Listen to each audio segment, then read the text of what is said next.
Hello everyone, welcome to SGI online class 6 Hindi medium, Hindi subject Hindi literature, lesson 5 मत बांटो इंसान को। बच्चों, ये कविता मैं आपको पढ़ा चुकी हूँ, इसकी व्याख्या। तो पहले इसमें थोड़ा सा मैं बता दूं कि इस कविता में मैंने क्या पढ़ाया था आपको। इसका भाव है कि हमें इंसान को कभी भी बांटना नहीं चाहिए। अर्थात कहते हैं इस कविता के माध्यम से क्या होता है कि आपने धरती बांटी, अंबर बांटा, मत बांटो इंसान को। अर्थात व्यक्ति को हमें कभी भी अलग नहीं करना चाहिए, ना ही उनमें जातिवाद की भावना डालनी चाहिए और ना ही किसी और अन्य से। बच्चों, इस कविता के अंतर्गत मैं आपको जो एक्सरसाइज है इसमें मैं आपको समझाने जा रही हूँ। इसे ध्यान पूर्वक समझ करके अपनी बुक में फिल करेंगे। ओके बच्चों, सबसे पहले नीचे लिखे विलोम शब्दों का सही मिलान कीजिए। तो पहला शब्द क्या है? बांटो। बांटो शब्द का विलोम क्या होगा? जोड़ो। क्योंकि जब हम किसी चीज को बांटो में, जब ये चीज है बांटो में क्या करते हैं? अलग करते हैं। और इसका विलोम शब्द क्या होगा? जोड़ना अर्थात मिलाना। ठीक है, इसका बांटो का क्या हुआ? जोड़ो या मिलाओ। आरंभ। आरंभ का बच्चों विलोम शब्द क्या होगा? अंत। आरंभ शब्द का विलोम शब्द हुआ अंत। बंदी। बंदी शब्द का विलोम शब्द होगा आपका आजाद। जब कोई व्यक्ति बंदी है तो वह अगर आजाद हो जाता है तो उसका विलोम हो गया। बंदी का विलोम क्या हुआ? आजाद। उजाला। उजाला शब्द का विलोम हुआ अंधेरा, क्योंकि जहां प्रकाश है तो वहां अंधेरा होगा, उसका अपोजिट हुआ। इसका विलोम क्या हुआ? उजाला का अंधेरा।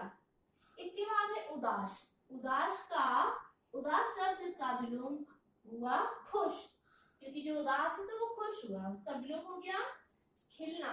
खिलना शब्द का विलोम शब्द होगा मुरझाना।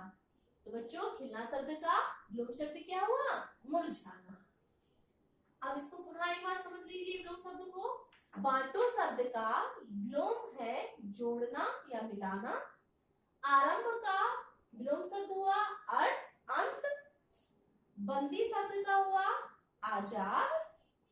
उजाला शब्द का विलोम शब्द हुआ अंधेरा। उदास शब्द है जो उसका विलोम शब्द क्या होगा? खुश। खिलना विलोम शब्द का अर्थ हुआ मुरझाना। इसके बाद बच्चों सेकंड एक्सरसाइज है, इन शब्दों को शुद्ध करके लिखिए। तो पहला शब्द क्या है? बातें। तो शब्द क्या होता है? बातें।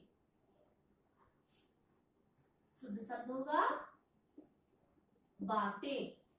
इसके बाद है ऊपर। ऊपर अशुद्ध शब्द है, शब्द क्या सही होगा इसका? ऊपर। इसके बाद बच्चों नेक्स्ट शब्द है इंसान। इंसान किस तरीके से हम लोग लिखेंगे? इंसान, ये शुद्ध शब्द हुआ इसका। इसके बाद है उदास। यह शुद्ध शब्द है, इसका शुद्ध शब्द होगा उदास।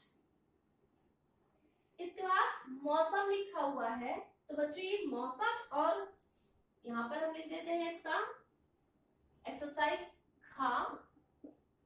इसमें जो शब्द दिया हुआ है नीचे मौसम, मौसम लिखा है, यह अशुद्ध शब्द है।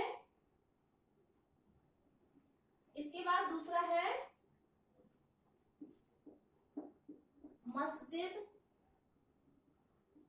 ये भी अशुद्ध शब्द है। तो इसका शुद्ध शब्द क्या होगा? बच्चों मौसम शब्द लिखा जाता है इस तरीके से, मौसम। ठीक है, और मस्जिद लिखा है तो क्या लिखते हैं? मस्जिद। ठीक है, इसको एक बार फिर से देख लीजिए बच्चों। जो ये है शब्दों को शुद्ध करके लिखिए। बातें लिखा है, शुद्ध शब्द होता है बातें। इसके बाद ऊपर लिखा हुआ है, इसका शुद्ध शब्द क्या होगा? ऊपर। फिर इंसान लिखा हुआ है, इसका शुद्ध शब्द क्या होगा? इंसान। उदास लिखा हुआ है शब्द, इसका शुद्ध शब्द होगा उदास। फिर मौसम लिखा है, इसका शुद्ध शब्द क्या होगा? मौसम। इसके बाद मस्जिद शब्द लिखा है, इसका शुद्ध शब्द क्या होगा बच्चों? मस्जिद। तो बच्चों आज आप इन जो एक्सरसाइज है ये दोनों अपनी बुक में फिल करेंगे और इसको समझेंगे कि विलोम शब्द क्या होता है। विलोम शब्द होता है एक शब्द के विपरीत अर्थ देने वाले शब्द, उसे हम क्या कहते हैं, विलोम शब्द कहते हैं। इसके बाद है शुद्ध करके लिखना। जैसे जब हम किसी कुछ बातें बोलते हैं, कुछ शब्दों का उच्चारण करते हैं, उनको बोलते समय उन शब्दों का हम सही उच्चारण नहीं करते हैं तो वह शब्द क्या कहलाते हैं, अशुद्ध शब्द। तो उनको ये क्या है, शुद्ध शब्द। तो अशुद्ध शब्दों को शुद्ध करके लिखना सीखेंगे। तो आज के लिए इतना ही। Thank you students, have a nice day.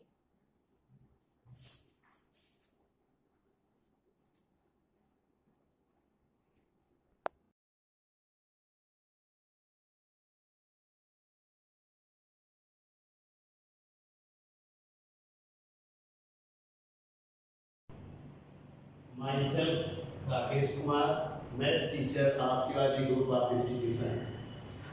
6 class के बच्चों का, हिंदी मीडियम के बच्चों का इस क्लास में स्वागत है। तो बच्चों, आपने एक्सरसाइज नंबर 3.2 का अध्ययन पिछली क्लास में कर लिया था। आज इस क्लास में एक्सरसाइज नंबर 3.3 का अध्ययन करेंगे। इसमें पहला क्वेश्चन है घटाइए।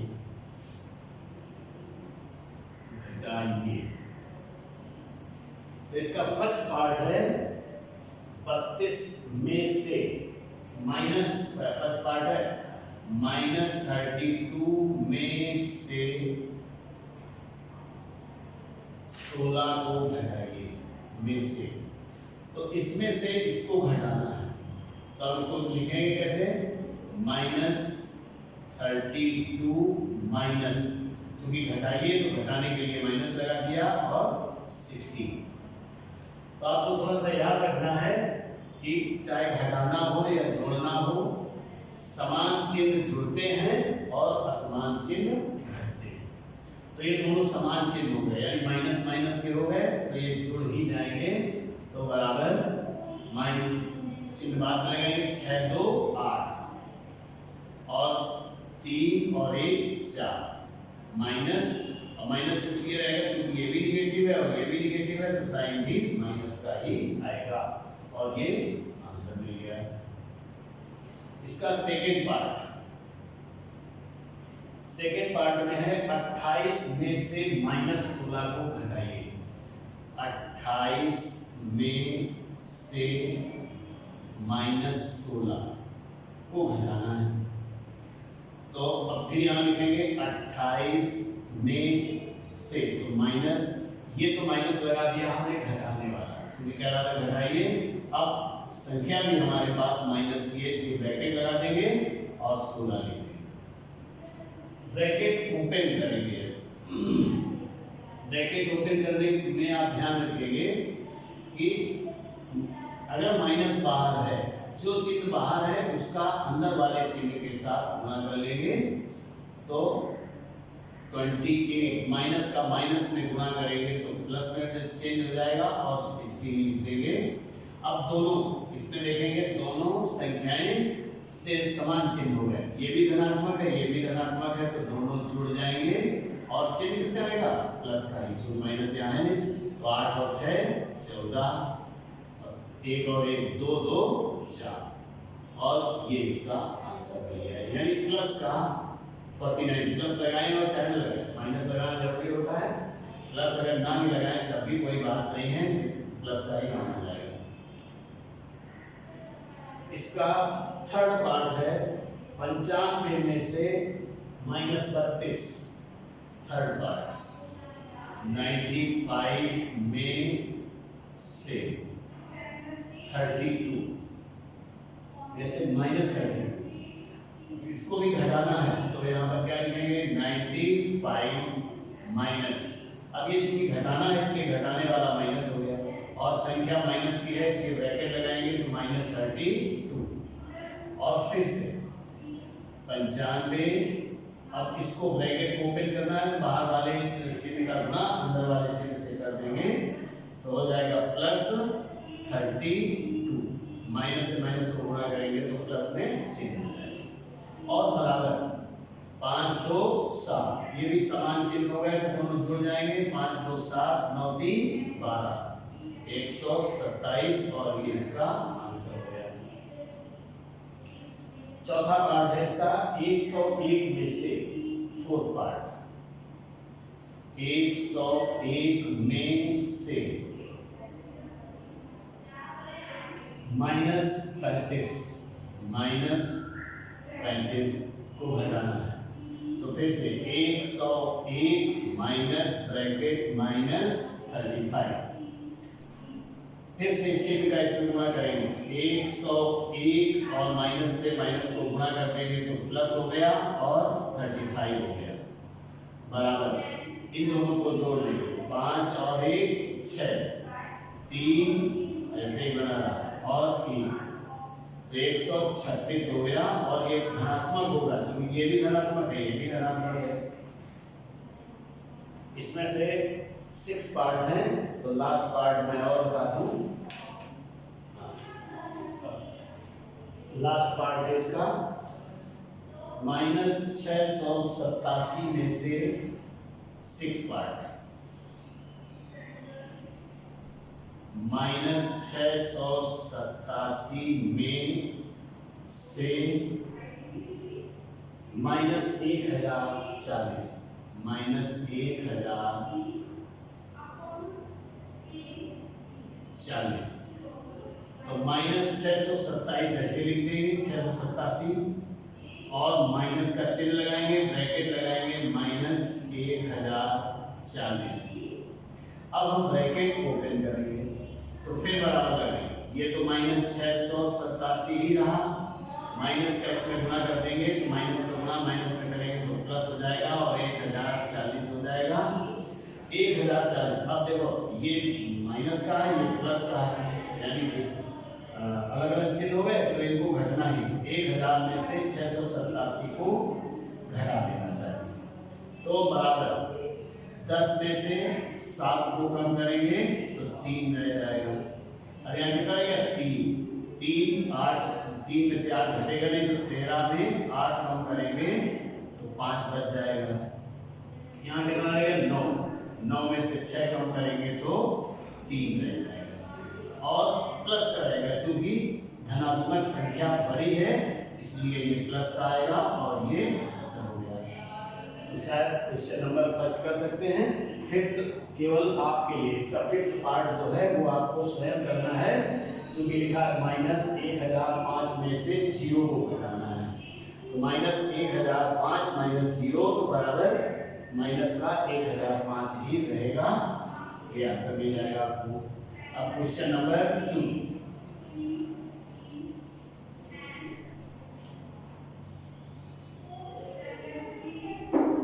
क्वेश्चन नंबर 2 में है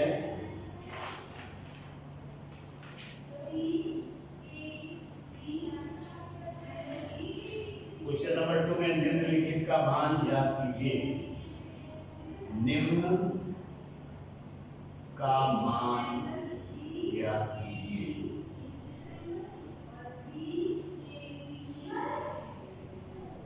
हाँ अब देखिए क्या है, तो इसमें भी 6 पार्ट है, हम 3 बता दें, पहला तीसरा और पांचवा, दूसरा छठवां और दूसरा चौथा छठवां आप करेंगे। तो इसका फर्स्ट पार्ट है 15 प्लस 15 प्लस ब्रैकेट -8।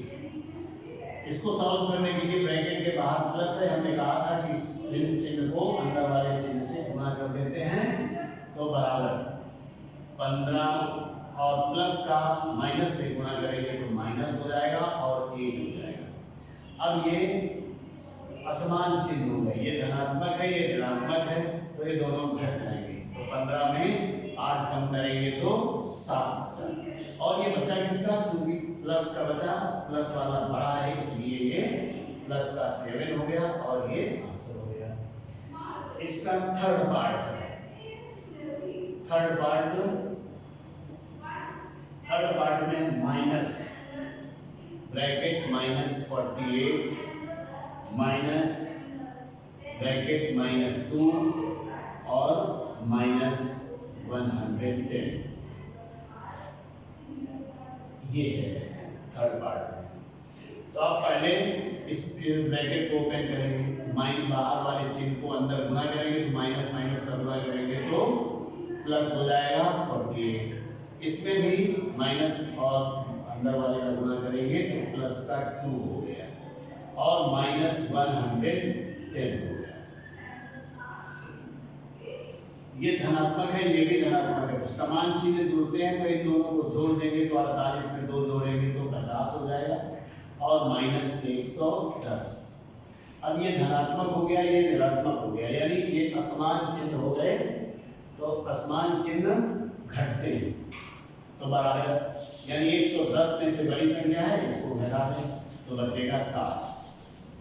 लेकिन किसका बचा? माइनस का, तो माइनस लगा देंगे और ये आंसर हो गया। इसका फिफ्थ पार्ट है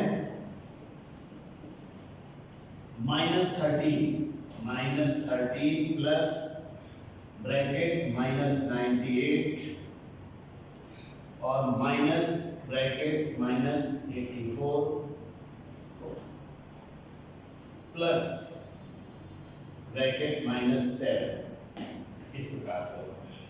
तो अब सबसे पहले हमको ब्रैकेट ओपन करने रहते हैं, तो ये तो जैसा है वैसे लिख दिया -30। अब प्लस का अंदर गुना करेंगे तो माइनस से रहेगा, प्लस माइनस माइनस 98 और माइनस से माइनस को गुना करेंगे तो प्लस में चेंज हो जाएगा 84 और प्लस का माइनस में गुना करेंगे तो -7। अब ये भी माइनस का है, ये माइनस का है, ये माइनस का, तो इन समान चिन्ह जुड़ते हैं तो इन तीनों को जोड़ देंगे। तो 13 को पहले 13 में 7 को जोड़ेंगे तो -7 - 13 बराबर -20 हो गया और -98 में 20 को जोड़ देंगे तो माइनस का 118 हो गया और प्लस का 84 हो गया। यानी जिसको मैं अंडरलाइन कर रहा हूं, इनको और इनको जोड़ के मैंने यहाँ लिख दिया माइनस का 118। अब 118 माइनस का है, 84 प्लस का है, विपरीत चिन्ह हो गए तो इसलिए ये घट जाएंगे और बड़े वाले का चिन्ह आएगा। तो 8 में से 4 को कम करेंगे तो बराबर 4। अब 1 में 8 जाएगा नहीं तो 11 में से 8 कम करेंगे तो 3 और किसका बच गया है? बड़े वाले का, तो माइनस का चिन्ह लगा दिया और माइनस का 34 हो गया। तो क्वेश्चन नंबर 2 भी आप इसके सेकेंड, फोर्थ और सिक्स पार्ट आप स्वयं कर लेंगे। फिर है तीसरा नंबर है निम्नलिखित में से प्रत्येक पूर्णांक का पूर्ववर्ती ज्ञात कीजिए। पूर्ववर्ती का मतलब होता है जो ठीक पहले आने वाली संख्या, किसी भी संख्या के ठीक पहले आने वाली संख्या को पूर्ववर्ती संख्या कहते हैं। तो क्वेश्चन नंबर 3 में निम्न में से पूर्ववर्ती ज्ञात कीजिए। पूर्ववर्ती संख्या ज्ञात कीजिए, संख्या ज्ञात कीजिए।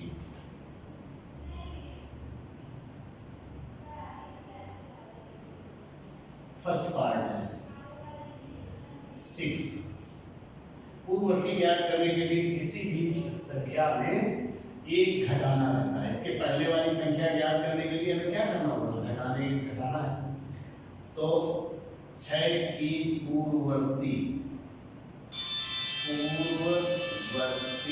संख्या पूर्ववर्ती संख्या बराबर 6। क्या करना है? -1 करना है। -1 इक्वल, अब ये प्लस का है माइनस का है, घट जाएगी तो 5 हो जाएगा। यानी 6 के ठीक पहले 5 आता है तो 6 की पूर्ववर्ती संख्या क्या हो गई? 5। इसी तरीके से है सेकेंड पार्ट -4 की पूर्ववर्ती संख्या क्या? तो -4, इसमें से -1 को भी घटाना है तो अब दोनों माइनस माइनस की हो गई, इसलिए जुड़ जाएगा, ये हो जाएगा -5 और ये इसका आंसर हो गया। फिर है थर्ड पार्ट में -19 की पूर्ववर्ती संख्या बराबर, तो -19 में से एक को घटाना है तो -1 इक्वल्स टू -20 और ये इसका आंसर हो गया। ये दोनों संख्याएं जुड़ जाएंगी क्योंकि समान चिन्ह है। इसी प्रकार से फोर्थ पार्ट है -996 तो की पूर्ववर्ती संख्या बराबर -996 -1 और बराबर, अब ये दोनों ऋणात्मक संख्याएं हैं तो दोनों जुड़ जाएंगी, माइनस का 997 और ये आंसर हो गया। पांचवें में है जीरो शून्य की पूर्ववर्ती संख्या बराबर, एक घटाना रहता है तो 0 -1 बराबर -1 और ये इसका आंसर हो गया। जीरो के ठीक पहले -1 संख्या रेखा पर लिखा होता है। तो बच्चों आज इस क्लास में एक्सरसाइज 3.3 के क्वेश्चन नंबर 3 का भी अध्ययन करेंगे। तो आज इतना ही, बस आगे नेक्स्ट क्लास में। Thank you.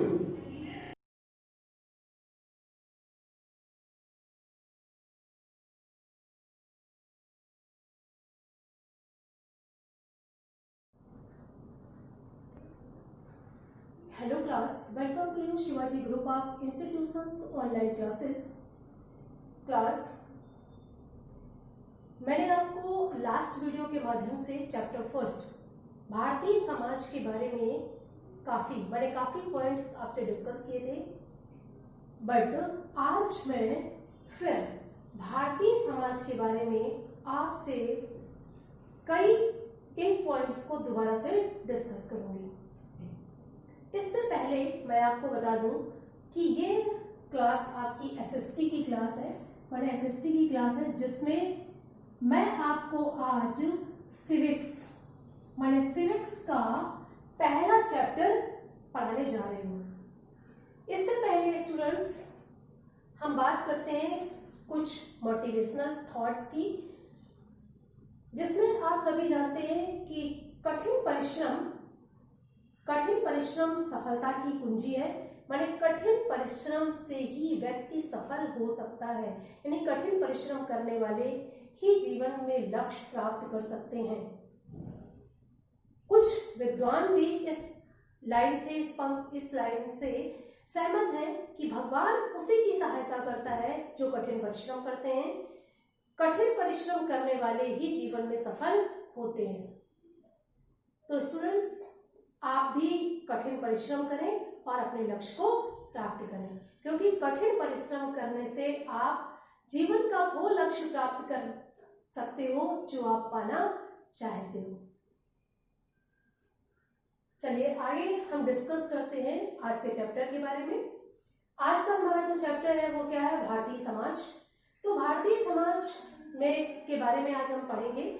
जिससे पहले हमें ये बताओ, हम सभी भारत में रहते हैं, या हमारे देश का नाम भारत है, हम सभी भारतीय हैं और हम सभी भारत में रहते हैं, भारतीय हैं, इसलिए हमें भारतीय समाज के बारे में जानकारी होनी चाहिए। तो भारतीय समाज, भारत एक कैसा है? विशाल देश है। माने भारत एक विशाल देश है।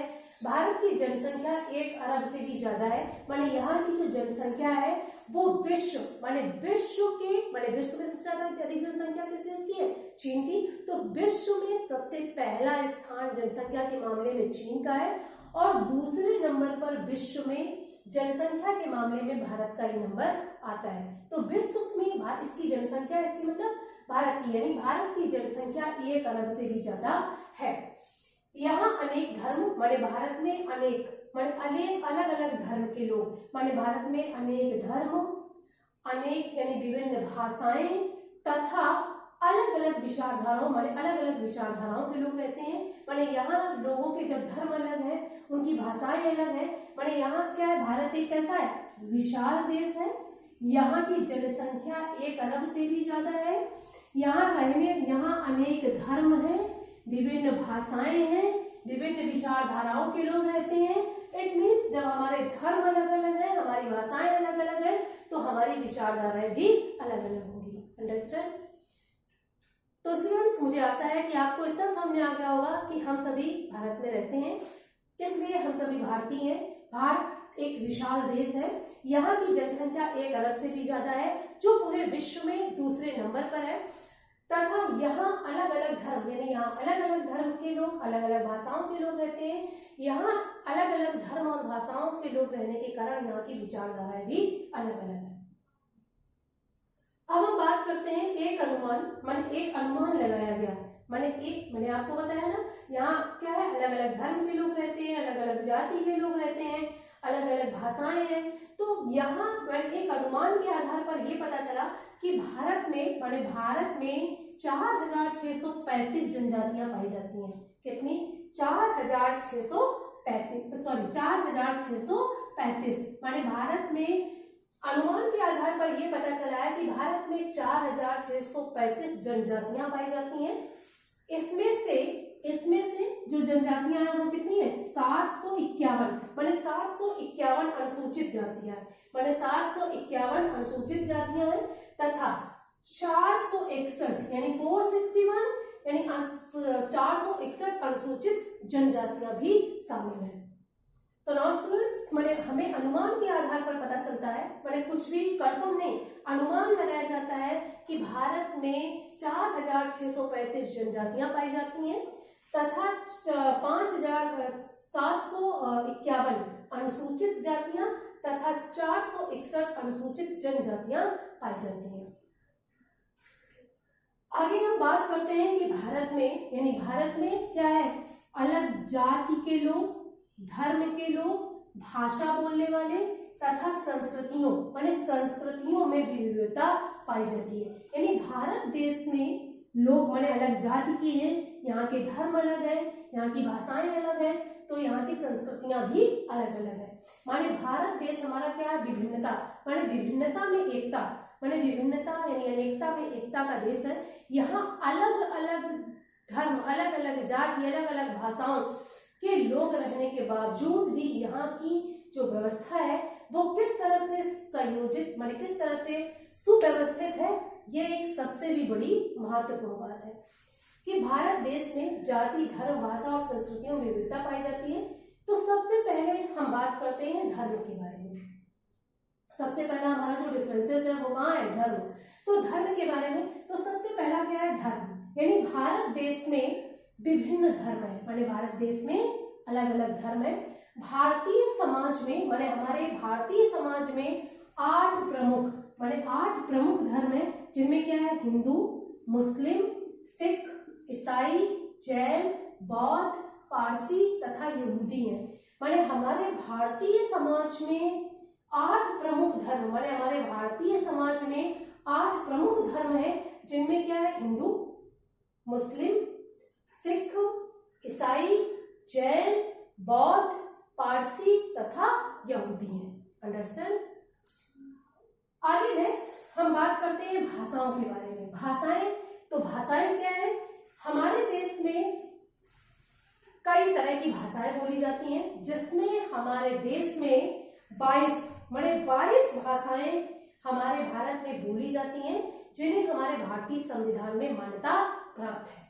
हमारे भारत देश में 22 तरह की भाषाएं बोली जाती हैं, जिन्हें भारतीय समाज में मान्यता प्राप्त है। जिनमें से जो भाषाएं हैं वो क्या है, हिंदी, पंजाबी, असमिया, बांग्ला, कोंकणी, तमिल, तेलुगु, मलयालम, मणिपुरी, नेपाली, उड़िया, सिंधी, कई तरह यानी 22 तरह की भाषाएं बोली जाती हैं। इस प्रकार हम कह सकते हैं कि हमारे देश में बोली जाने वाली जो भाषाएं हैं वो कितनी है, 22 भाषाएं हैं।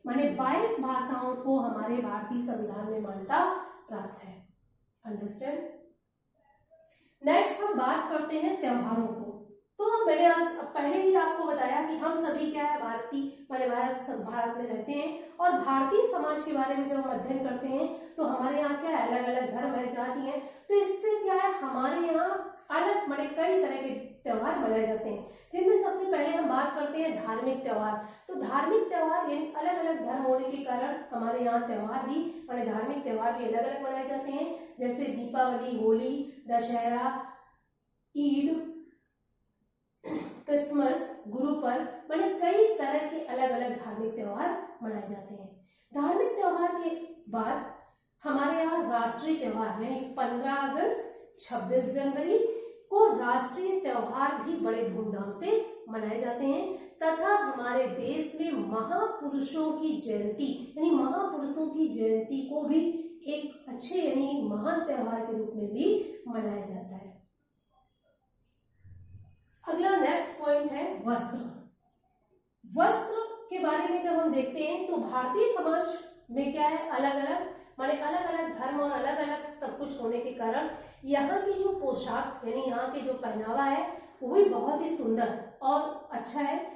प्राचीन काल से भारतीय समाज का जो पहनावा रहा है वह महिलाएं यहाँ की महिलाएं साड़ी तथा यहाँ के पुरुष पश्चिमी पोशाक पहनते चले आ रहे हैं। साड़ी यहाँ की परंपरा यानी पारंपरिक पोशाक है महिलाओं की, तथा पुरुष जो है वो पश्चिमी पोशाक पहनते हैं। परंतु कुछ राज्यों में अलग अलग ढंग के वस्त्र पहने जाते हैं, जैसे अलग अलग ढंग के वस्त्रों में जैसे पंजाब में सलवार कमीज, राजस्थान में घाघरा, गुजरात में लहंगा चोली तथा कुछ प्रसिद्ध अलग अलग तरह के वस्त्र हैं जो अलग अलग स्टेट में पहने जाते हैं। वस्त्र के बाद अगला जो हमारा पॉइंट्स आता है वो क्या है, भोजन। भोजन तो हमारे यहाँ भारत में अलग अलग धर्म और जाति के लोग रहने के कारण यहाँ का जो भोजन है वह भी कुछ डिफरेंट है, तथा हम ये कह सकते हैं कि भारत में खाए जाने वाला जो भोजन है उसमें क्या है, तीखेपन की विशेषता पाई जाती है। क्योंकि भारत में भरपूर मसालों का उत्पादन होता है, जैसे यहाँ पर उत्पादित होने वाले लाल मिर्च, लौंग, हल्दी पाउडर, काली मिर्च, कई तरह के ऐसे तीखे मसाले हैं जिनका प्रयोग भारतीय भोजन में किया जाता है। इसलिए भारत का भोजन जो है वो स्वादिष्ट और तीखा होता है अन्य देशों की अपेक्षा। अंडरस्टैंड। नेक्स्ट अगला जो हमारा पॉइंट आता है संगीत। संगीत के माध्यम से हम समझ सकते हैं कि पुराने समय से भी हमारे भारत में लोगों को मनोरंजन जब भी मनोरंजन की आवश्यकता होती थी, या पुराने समय से हम देखते चले आ रहे हैं कि लोग संगीत से भी संगीत में भी अच्छी तरह निपुण थे। पुराने समय से भी लोग कई घरौने टाइप के जो संगीत थे वह हमारे भारत में प्रचलित थे, तथा प्राचीन समय में भक्ति काल के दौरान भी कबीर दास द्वारा भक्ति संगीत गाए जाते थे। भक्ति संगीत के माध्यम से यहाँ पर लोग एक समाज में बैठकर या एकत्र होकर संगीत का आनंद लेते थे। संगीत के साथ साथ हमारे देश में नृत्य कला भी प्रचलित थी, जिसमें नृत्य में शास्त्रीय और लोक नृत्य जो थे वो प्राचीन काल से भी प्रचलित थे। इस प्रकार हम कह सकते हैं कि हमारे भारतीय समाज जो हमारा है वो शुरू से भी सबसे बड़ी हमारे भारतीय समाज की जो विशेषता है वो क्या है, अनेकता में एकता है। हम अलग अलग होते हुए भी एकजुट है या एक जंजीर से बंधे हुए हैं, और उस अनेकता में एकता से जो देश है वह एक कैसा विशाल देश है, तथा यहाँ पर सब कुछ अलग होने के बाद लोगों में एकजुटता पाई जाती है। तो स्टूडेंट्स, मुझे आशा है कि आज आपको भारतीय समाज के बारे में काफी हद तक आप समझ गए होंगे। अगले वीडियो के माध्यम से मैं आपको अगले चैप्टर के बारे में डिस्कस करूंगी। Thank you for attending this class.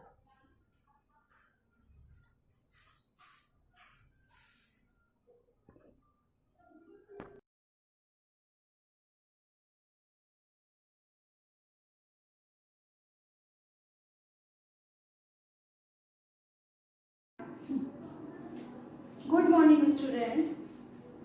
बच्चों, क्लास 6H में ये कंप्यूटर सब्जेक्ट की क्लास है। आज हम लोग चैप्टर नंबर 3 MS वर्ड में प्रिंटिंग कैसे करते हैं किसी डॉक्यूमेंट की।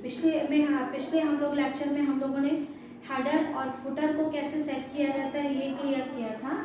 आज हम लोग किसी भी डॉक्यूमेंट की या जो भी आप फाइल है उसमें आप उसकी प्रिंटिंग कैसे निकालोगे ये हम लोगों को पढ़ना है। यानी कि हमारा जो टॉपिक है वो है आपका printing a document. Clear students? Now आपको प्रिंटिंग जो भी है प्रिंटिंग निकालने के लिए आपके यहाँ पे 3 ऑप्शंस आपको दिए हुए हैं। ये आपका फर्स्ट स्टेप है, ये आपका फर्स्ट स्टेप है, this is the second step और ये 3 स्टेप्स नहीं है, दीज आर द 3 मेथड यानी कि 3 विधियां। ठीक है, सबसे पहले आपका मान लीजिए कि हमारा बाय डिफॉल्ट उसमें हमने प्रिंटर सेट कर दिया है कि इसके अलावा अब इसमें कोई और प्रिंटिंग यानी कि हमारे कंप्यूटर में प्रिंटर ऑलरेडी सेट होगा।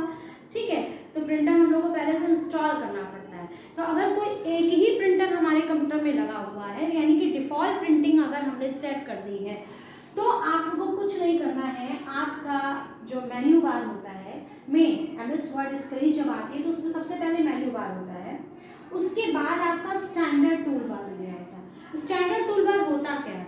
स्टैंडर्ड टूल बार में क्या होता है कि हम लोग जैसे फाइल मेन्यू पे मेन मेन्यू में फाइल पे गए, फिर हमने प्रिंट पे या क्लोज, तो यानी कि 2 बार हमको बटन क्लिक करना पड़ा ना। स्टैंडर्ड टूल बार में क्या होता है, जो भी कमांड्स होते हैं वो पिक्चर के फॉर्म में आपके ऑलरेडी जो मतलब जो जनरली जो हम लोग को बहुत ज़्यादा यूज़ करने होते हैं, यानी कि कोई कमांड के लिए आपको स्टैंडर्ड टूल बार में वो पिक्चर्स के फॉर्म में वो कमांड जो है वो आपके बने होते हैं।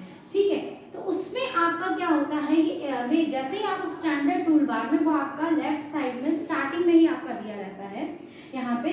तो प्रिंटर पे आपका प्रिंट एक ऑप्शन होता है, यानी कि आपको किस पे क्लिक करना है, स्टैंडर्ड टूल बार बटन नहीं होगा, आपका ये बार है। यहाँ पे आपका एक फाइल मेन्यू ये मेन मेन्यू होता है और मेन मेन्यू के जस्ट नीचे आपका स्टैंडर्ड टूल बार आपका यहाँ पे होता है और यहाँ पे बहुत सारी पिक्चर्स आपकी बनी रहती हैं, इस तरह से आइकन्स आपके बने रहते हैं। उनमें आपका प्रिंटर का ऑप्शन होता है और प्रिंटर के लिए आप बहुत ध्यान से देखेंगे इस तरह से होगा और यहाँ पे ये पेजेस ऐसे करके प्रिंटर का मतलब सिंबल यही होता है। तो इस तरह से आपका ये सिंबल बना हुआ है, बस आपको जाके उस पर और अगर आप माउस वहां पे लेके जाओगे तो नीचे आपको इस तरह से प्रिंट लिख के भी आता है ताकि वो पिक्चर से आपको नहीं क्लियर हो रहा तो उसके नीचे जो कमांड है वो भी क्लियर कर देगा।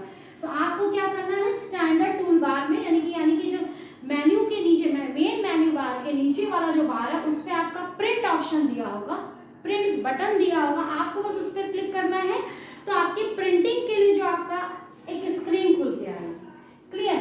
उस स्क्रीन बस आपकी स्क्रीन खुल के आएगी और उस पर सारे ऑप्शंस आपके दिए होंगे, आप ओके करेंगे, आपकी प्रिंटिंग स्टार्ट हो जाएगी। लेकिन अगर आपका डिफॉल्ट अगर प्रिंटिंग सेट नहीं है तब एक ऑप्शन आपका आगे होगा कि डिफॉल्ट प्रिंटिंग के लिए आपके स्टैंडर्ड टूल बार पे हम लोग गए और हमने प्रिंट पे क्लिक कर दिया। उसके अलावा जो शॉर्टकट की होती है ये आपके बहुत इंपॉर्टेंट है, ये आपका वेरी शॉर्ट में बहुत पूछा जाता है कि इसकी शॉर्टकट की क्या होती है। हम ये सब कुछ ना करें, अगर डिफॉल्ट प्रिंटिंग हमारी प्रिंटर आपका ऑलरेडी सेट है उसमें तो Ctrl+P कर दें।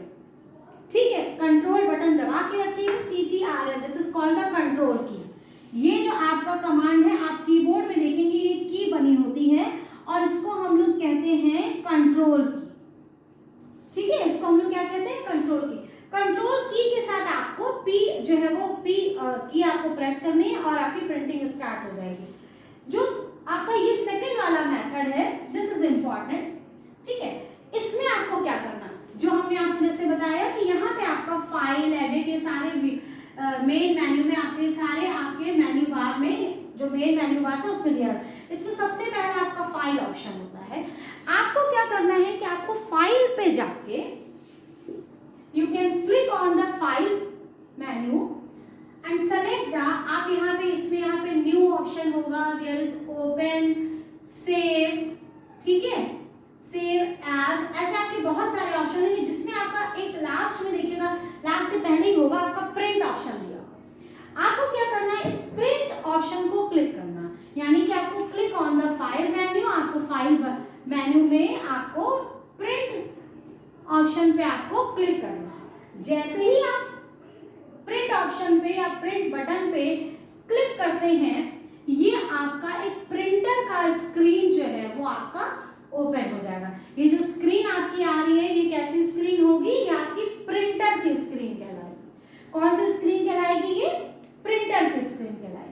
प्रिंटर की स्क्रीन में आपका ये तब आपको हम लोग करते हैं जब हमने कोई भी जो है सेट नहीं किया, मतलब डिफॉल्ट हमारे में प्रिंटर नहीं सेट, यानी कि हमारे उसमें कंप्यूटर में आपके बहुत सारे प्रिंटर जो पड़े, इनमें से हम कोई भी एक प्रिंटर, हमने 3-4 प्रिंटर इंस्टॉल करके रखे हैं और हम कोई भी प्रिंटर जो है वो जैसे हमारी रिक्वायरमेंट है उसके अकॉर्डिंगली हम लोग सेट करेंगे। तो यहाँ पे सबसे पहला एक ऑप्शन आपका दिया हुआ बटन, यहाँ पे नेम के नीचे यहाँ पे प्रिंटर भी लिखा रहता है।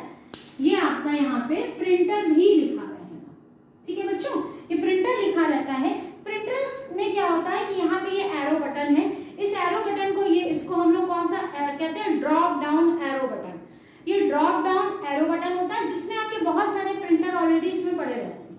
ठीक है, जो प्रिंटर आपने इंस्टॉल किए वो आपको ऑलरेडी पता होंगे, उसके नाम को आप यहाँ पे सेलेक्ट कर लीजिए। जब आपने प्रिंटर सेलेक्ट कर लिया तो आपका यहाँ पे इसमें आपके बहुत सारी क्वेरीज होती है, बहुत सारे ऑप्शंस होते हैं, पूछते हैं। अब आपका उसमें यहाँ पे अब आप आए तो इसमें ये होते हैं 3 आपके ये बटन्स दिए हुए, ऐसे सर्किल बना के है, तो इसमें से आपको कोई एक बटन सेलेक्ट करना होता है। वो बटन आपका क्या है कि पहले आपका ऑल है, करंट पेज है, और नहीं तो पेज नंबर। तो जैसे मान लीजिए कभी कभी क्या होता है कि हमारे 10 पेजेस हैं हमारे उसमें, हमारी फाइल में 10 पेजेस, हमको सभी निकालना है, तो हमने ऑल पे क्लिक किया। तो जैसे ही इसको सेलेक्ट करेंगे तो इसमें यहाँ एक डॉट बन के आ जाएगा, इसके ऊपर यहाँ पे एक डॉट बन के आ जाएगा। ठीक है, तो ये जो डॉट बन के आ जाएगा आपका, तो बाकी फिर दोनों नहीं सेलेक्ट, एट अ टाइम सिर्फ एक ही सेलेक्ट होगा, ये ध्यान रखिएगा। करंट पेज का मतलब क्या होता है? सपोज मान लीजिए 10 पेज में से हम जो वर्क कर रहे थे, हमको पेज नंबर हम 5 पे वर्क कर रहे थे, तो हमारी जो प्रिंटिंग है वो किस पेज की निकलेगी? पेज नंबर 5 की निकलेगी। अगर हमको पेज नंबर, मान लीजिए हम पेज नंबर 5 पे हैं, at present we work on a page 5, but हमको जो है पेज नंबर 7 निकालना है। ठीक है, हमको 7 और 8 की प्रिंटिंग चाहिए, तो हम यहाँ पे क्या करेंगे? 7,8 हम लोग यहाँ पे दे सकते हैं। क्लियर? तो हमारा पेज नंबर 7 और 8 निकल जाएगा। या मान लीजिए हमको पेज नंबर 5 to 9 चाहिए, हमको 10 नहीं चाहिए, तो 5-9 हमने लिख दिया। तो क्या होगा कि जितने पेजेस हम यहाँ पे लिखेंगे सिर्फ वो पेजेस निकलेंगे। क्लियर है? उसके बाद इसी के बगल में यहाँ पे एक और आपका ऑप्शन होता है जिसमें आपसे पूछा है नंबर ऑफ कॉपी। कभी कभी क्या होता है, जैसे हम लोग फोटोकॉपी कराने जाते हैं, एक पेज लगा है, वो कहते हैं कितनी कॉपी चाहिए, तो हम लोग उसको बताते हैं कि हमको 5 कॉपी चाहिए कि 6 कॉपी चाहिए, तो वो नंबर ऑफ कॉपीज वहाँ पे फीड कर देता है, एक बार में निकल जाती। यहाँ पर भी वही चीज़ है। नंबर ऑफ कॉपीज का मतलब क्या हुआ कि एक पहला वाला सपोज आपका पेज है, उसकी 4 कॉपी चाहिए, है ना, तो हम लोग यहाँ पे लिख देंगे कि 4, तो यानी कि जो भी प्रिंटिंग निकल के आ रही है वो एक पेज की नंबर ऑफ कॉपीज, यानी कि 4 कॉपी, 5 कॉपी, 6 जितनी चाहिए वो। इस तरह से आपके और भी ऑप्शंस होते हैं, बट आपको ये 3 इंपॉर्टेंट है जो कि आपको पता होना चाहिए। जब आपने एक बार देख लिया, हमारी सारी सेटिंग हो गई, आपने ओके कर दिया, तो आपकी प्रिंटिंग स्टार्ट हो जाती है, बट आपका प्रिंटर ऑन होना चाहिए। ठीक है, स्विच ऑन। अगर आपको लग रहा है कि नहीं हमें नहीं इसमें कुछ नहीं है, या आपको लगा कि हमने भूल से प्रिंटिंग दे दी थी, हमको प्रिंटिंग नहीं देनी चाहिए, तो आप कैंसिल कर दो। ठीक है, तो यानी कि ओके बटन क्या हुआ, सारे ऑप्शंस को आपने सेलेक्ट कर लिया, ओके कर दिया। अगर आपको नीड नहीं है तो आप कैंसिल कर सकते हो। तो मेन चीज क्या हो गई कि आपका इसकी शॉर्टकट की क्या थी, Ctrl+P। अगर हमको हमारा जो है डिफॉल्ट अगर प्रिंटिंग सेट नहीं है प्रिंटर में, तो आपको पता कंप्यूटर में, तो आपके लिए कौन सा ऑप्शन है, फिर आप फाइल मेन्यू में जाके प्रिंट कमांड दोगे। लेकिन अगर आपकी डिफॉल्ट प्रिंटर अगर आपका सेट है कंप्यूटर में, तो आप स्टैंडर्ड टूल बार में जाके स्टैंडर्ड टूल बार, यानी कि जहाँ पे वो सिंबल्स बने होते हैं उसमें प्रिंट सिंबल पर आप जो है वो क्लिक कर दोगे।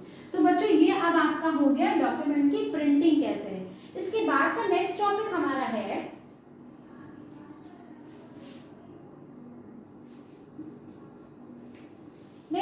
टॉपिक हमारा है प्रिंट प्रीव्यू। प्रिंट प्रीव्यू में हम लोग को क्या करना है कि प्रिंट प्रीव्यू में क्या होता है कि जैसे मान लीजिए आपने अपना कोई भी टेक्स्ट है जिसकी आपको प्रिंटिंग निकालनी है, ठीक है, तो अगर हमें प्रिंटिंग निकालने से पहले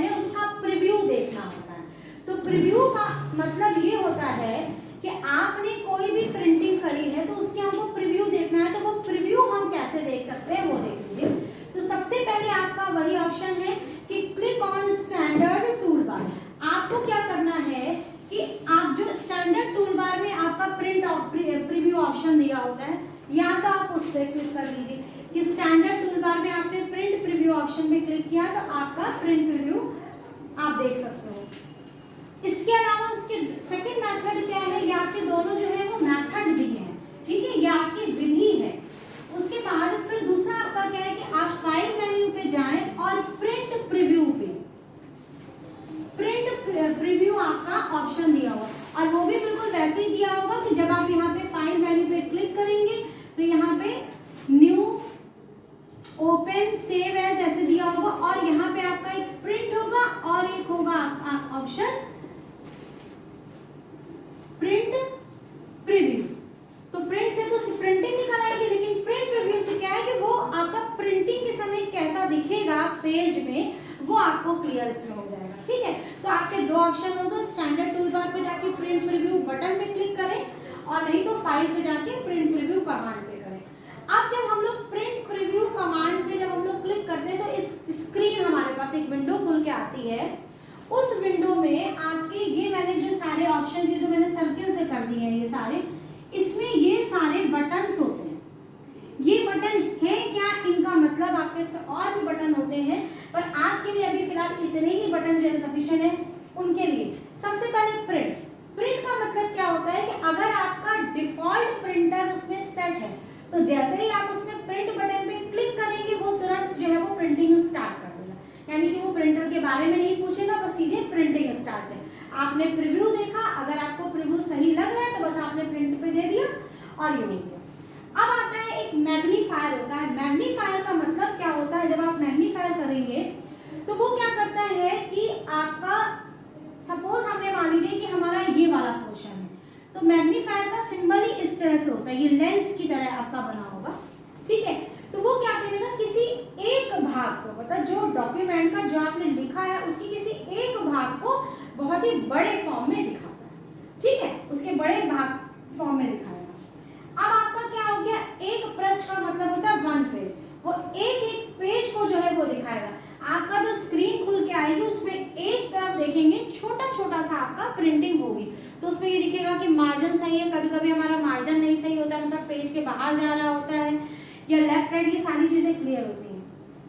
कई पेज का मतलब क्या हो गया कि वो मल्टीपल, मतलब एक से ज्यादा पेजों को एक साथ प्रीव्यू में दिखा रहा है, ठीक है। फुल स्क्रीन का मतलब क्या होता है कि फुल स्क्रीन का मतलब जो आपके जो मेन्यूज बने होते हैं, मेन्यू बार आपके जो बने होते हैं स्टैंडर्ड, वो सब कुछ हट जाता है, पूरा एक वाइट स्क्रीन आएगा, पूरे स्क्रीन पे जो भी आपने लिखा था वो पूरे स्क्रीन पे फुल स्क्रीन पे आएगा, ठीक है।